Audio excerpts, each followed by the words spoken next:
चरण यादव भक्चोनर है ही है, उसको कोई पता है भक्चोनर।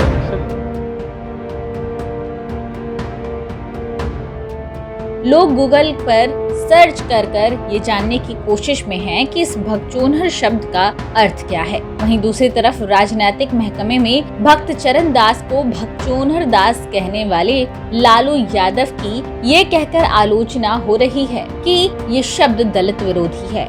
भक्त चरण दास चाहे तो लालू यादव के खिलाफ SC/ST एक्ट के तहत मुकदमा दर्ज करवा दें, लेकिन क्या वाकई भगचोनहर एक दलित विरोधी शब्द है? क्या है इसका अर्थ? हमने पूछा लंगट सिंह महाविद्यालय के भोजपुरी HOD डॉक्टर जयकांत सिंह जय और डॉक्टर ब्रज भूषण मिश्र से। भोजपुरी में भगचोनहर शब्द का जहाँ तक सवाल है, या लालू जी जो बोले हैं, ये लोक का शब्द है। जमीन से जो जुड़े हुए लोग हैं उनको पता है कि जो आम देहात गांव में जिन लोगों को देश काल परिस्थिति का बोध नहीं होता है, जिनको एक तरह से कहा जाए कि नासमझ हैं या समय काल परिस्थिति को नहीं समझ पा रहे हैं, और चोनहर शब्द में भक लग गया है, तो भक शब्द लगने से उसके प्रभाव को और ही बढ़ा दिया है। जो बात को देख चोनहर माने जो जिसको दिखाई नहीं दे रहा है, अब भगचोनहर उसमें और विशेष हो गया है कि मतलब आज की परिस्थिति को वो आदमी नहीं समझ भांप पा रहा है कि कैसे हमको ये राजनीति में क्या करना है। इसीलिए लालू जी ने भगचोनहर शब्द का प्रयोग किया है कि अभी की परिस्थिति में कांग्रेस को साथ रहना है, मिल के लड़ना है, विपक्ष को मजबूत करना है।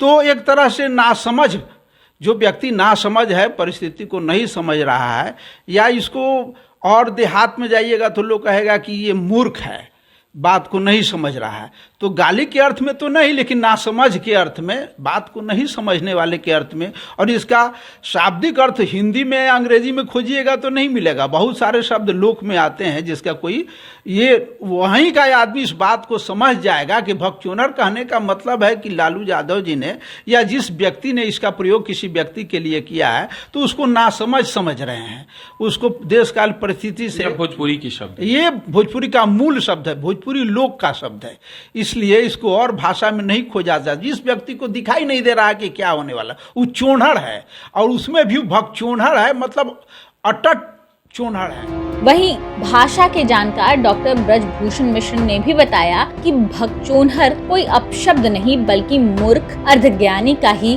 समानार्थी शब्द है। एब्सेंट माइंडेड अर्थात भ्रांत चित्त, शून्य चित्त या खोया खोया, यह भोजपुरी का शब्द है। अन्य क्षेत्रीय भाषाओं में भी यह लोक प्रचलित है।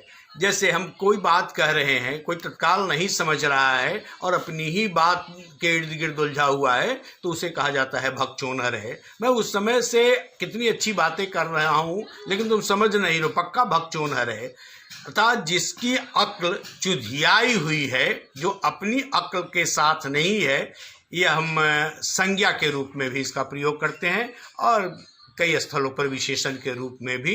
तो ये भगचोनहर कोई अपशब्द नहीं है, लेकिन भ्रांत चित्त, शून्य चित्त, खोया खोया, जो उदासीन है, उसी को भगचोनहर कहा जाता है। इससे पहले RJD के उपाध्यक्ष शिवानंद तिवारी ने भी लालू यादव की वकालत करते हुए कहा था कि कांग्रेस को इस शब्द का विरोध नहीं करना चाहिए था। ये शब्द कहीं से भी दलित विरोधी नहीं है। भगचोनहर शब्द को मैंने इस ढंग से लिया गया है, भारतीय जनता पार्टी ले, जदयू ले, तो बात समझ में आती है।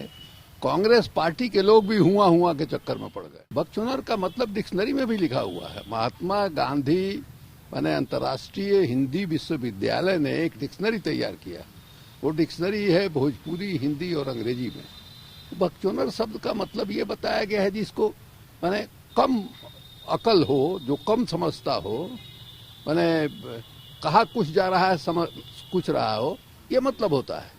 कभी प्यार से भी नहीं बोल दिया बड़ा बेवकूफ आदमी है, बस यही है। किसी को कह दिया अरे भगचोनहर बा, अरे बुर्बक बा, यार नहीं क्या बुझाते करा कुछ हो, वही है। तो भगचोनहर शब्द का शाब्दिक अर्थ क्या है ये तो आपको पता चल ही गया। ऐसे में जिन्हें नहीं पता उन तक ये वीडियो जरूर पहुंचा दें। मुजफ्फरपुर से मणिभूषण शर्मा के साथ सुजीत झा की रिपोर्ट, बिहार तक।